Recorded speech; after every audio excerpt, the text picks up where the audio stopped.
silakan duduk Ibu. Ada yang bisa dibantu Bu? Iya Bu, saya mau ini Bu. Kemarin tuh saya sudah periksa, cuman kok apa ya tadi pagi saya bangun tidur tuh kok rasa nggak enak gitu Bu, kayak basah-basah gitu Oh, basah-basah. kayak basah-basah. Saya takut juga sih karena kehamilan saya yang sebelumnya itu Bu, saya kan ketubannya pecah duluan sebelum bayinya lahir itu. Iya, dulu Jadi ya. saya mau hari. Jadi kita nanti coba saya jelaskan sedikit ya Bu ya. Sebelumnya perkenalkan dulu, saya Bidan Nurul yang bertugas pada siang hari ini di sini dengan Ibu Ani ya. Iya Bu. Oh iya Bu Ani. Ada keluhannya itu ya Bu ya? Iya, tadi pagi Bu. Basah-basah ya Bu ya. Basah-basah. Oke. Umur kehamilan Ibu berapa sekarang ya? Ini sudah mau jalan 8 bulan Bu. 7 ya Bu ya. Iya. 7 jalan 8 ya Bu ya. Oke. Anak keberapa Bu?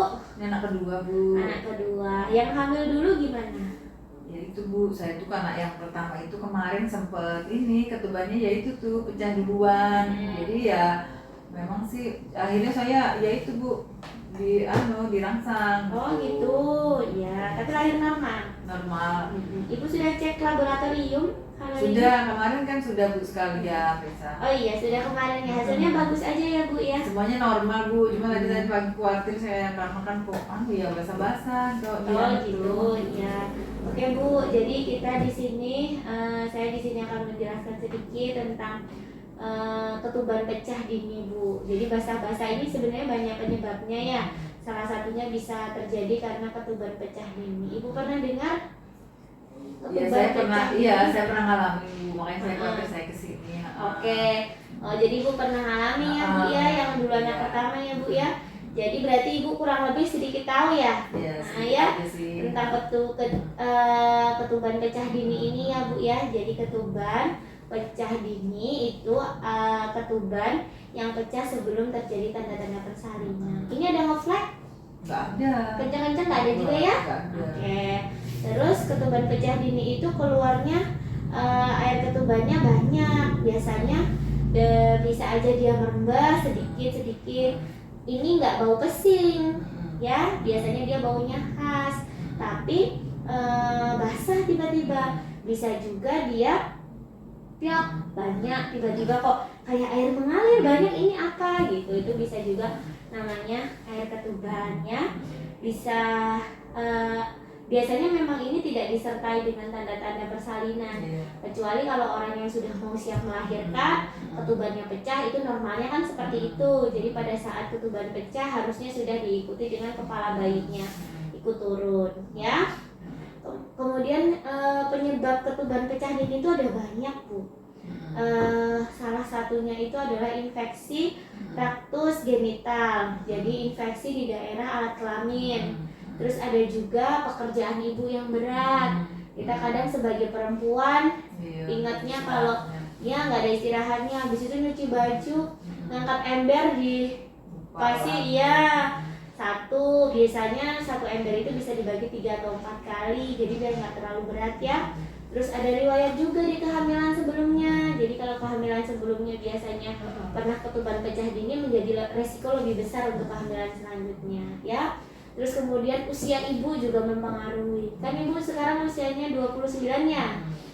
29 masih masuk, belum resiko tinggi sih Bu. Sama ke paritas. Kadang ibu yang hamil ke 4, 5, 6 itu resikonya jauh lebih tinggi terjadinya ketuban pecah dini ya.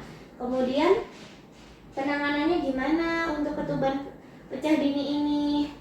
Biasanya nggak ada penanganan Bu, jadi bisa aja dia ketubannya udah pecah karena ketuban ini kan fungsinya untuk melindungi bayi ya Bu ya di dalam perut.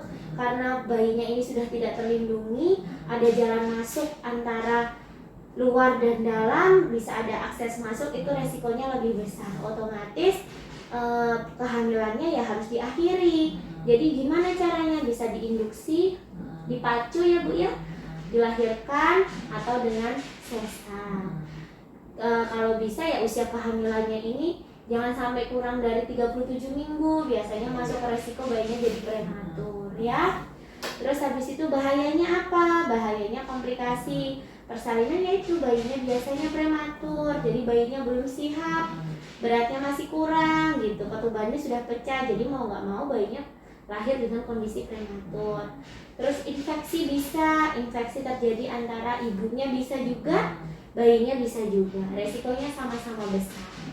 Terus yang kedua, biasanya bayinya ini nggak langsung nangis Bu kalau lahir, jadi bisa aja dia kena asfiksia, bisa aja bayinya jadi nggak punya nangis spontan, itu biasanya terjadi masalahnya seperti itu. Terus apa yang dilakukan nanti kalau misalnya ketuban pecah? Di buku kuping sudah ada ya Bu ya. Jadi ibu harus segera kemana Bu? Pelayanan kesehatan. Ibu mau dekat ke sini boleh. Ibu mau ke UGD rumah sakit nggak apa-apa, kan buka 24 jam. Jadi kapanpun itu terjadi, ibu langsung datang ke rumah sakit. Ya, ke pelayanan kesehatan. Mau ke puskesmas, di situ juga nggak apa-apa, dekat ke puskesmas. Ya Bu ya. Terus yang nggak boleh dilakukan, kalau misalnya ibu sudah tahu ketubannya pecah, biar suami yang siap-siap menyiapkan alatnya. Ibunya duduk atau baring aja. Kalau bisa baring aja, jadi biar nggak banyak bergerak, jadi ketubannya nggak banyak keluar, ya. Jadi ibu nggak boleh banyak-banyak jalan, harus banyak baring, biar suami yang menyiapkan segala sesuatu. Habis itu ibu ke pelayanan kesehatan, gitu, ya.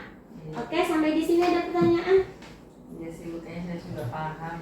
Jadi ibu nggak usah khawatir. Iya. Nanti habis ini kita akan cek apakah itu air ketuban atau bukan.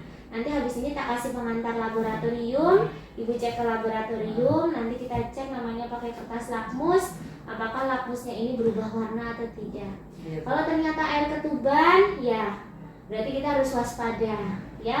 Kalau ternyata ini bukan air ketuban, ya kita harus mengantisipasi juga biar tidak terjadi air ketubannya pecah dulu. Iya, Bu. Karena usia kehamilannya masih 7 bulannya, jalan 8. Gitu? Iya, Bu. Sampai di sini sudah jelas Ibu? Iya, Bu, sudah jelas. Jadi apa Bu KPD tadi Bu? Ya, ketubannya pecah sebelum waktunya Bu, Mm-mm. pecah dini. Iya. Jadi kalau misalnya pecah Ibu harus kemana?